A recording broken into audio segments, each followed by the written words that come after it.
Ngifundela ngalendlela. Isihloko sithi uSamsoni ubulala ngomhlathi wembongolo. Yeah. Ngiyacela nomndeni ungilalele. 16 wathi uSamsoni ngomhlathi wembongolo ngibulele inqwaba. Yebo izinqwaba ezimbili ngomhlathi wembongolo abantu abazinkulungwane. Wathi eseqedile ukukhuluma wawulahla umhlathi esandleni sakhe. Leyo ndawo yathiwa iRamati Lehi. Haleluya. uSamson endleleni uhlangana nebutho elizolwa impi. I-assignment kaSamson empilweni ukubulala amaFilisti. I-covenant kaNkulunkulu noSamson ukubulala amaFilisti. Amen. Haleluya bazalwane. Amen. uSamson usehlangana ke nenqwaba yabantu abazinkulungwane. iBhayibheli liveza ukuthi uSamson wabulala amaFilisti noma inqwaba yeinkulungwane. Isho kahle mayithi inqwaba yeinkulungwane because akazange babulale bonke kodwa wabulala idlanzana lamaFilisti. Amen. Amen. Nkosi Jesu. Uma uSamson ebulala idlanzana lamaFilisti okusho ukuthi impi yayisekhona. Futhi impi yayisaqhubeka. Kodwa lona idlanzana wenze njani bazalwane? Alibulele. Asibambi bazalwane izinto uNkulunkulu asinikeza zona ukunqoba izimpi. Thina sihlala kumnikazi wecovenant. Asihlale intweni ezisisiza ukuthi sigcine icovenant.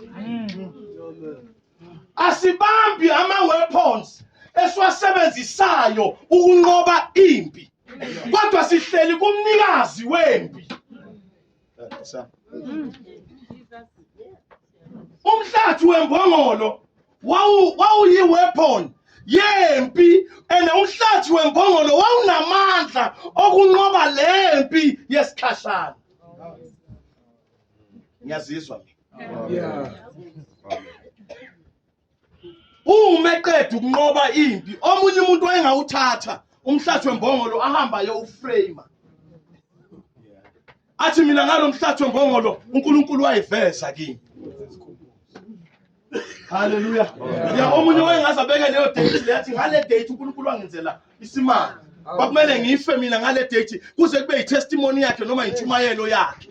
Kodwa wa-understanda uSamson ukuthi lempi ayikapheli, lempi isamile bazalwane, ngoba angizelanga ukuzolwa nedlanzana, kodwa mina ngizolwa namaFilisti onke.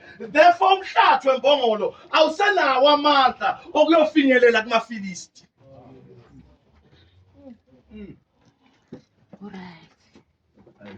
Hey, kosapho. Umhlathi wembongolo. Ndeno ngasikwambani. Umhlathi wembongolo. Oh, baba usikwambani. Awusekho. Kodwa kusho ukuthi impi isiphelile.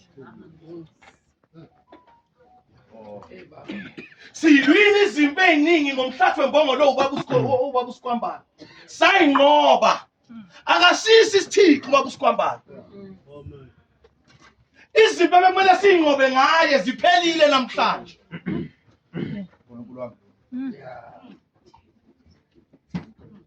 Kodwa sisamele ukuthi kufanele ekugcineni siyofika kuma-pillars.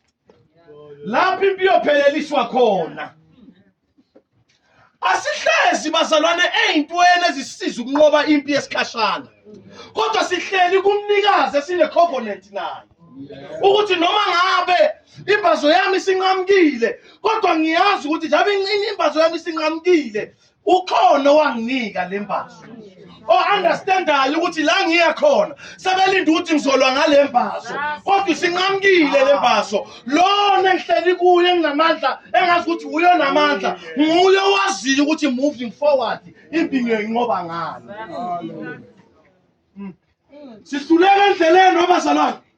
Siyahluleka endleleni because sihleze ey'ntweni esibanjiswe zona ukuthi silwe impi ngazo, singacabanga ukuthi at some point lezi zinto esinikezwe zona isitha sizoba nolwazi ngazo. Amen, amen, amen. Amen, amen.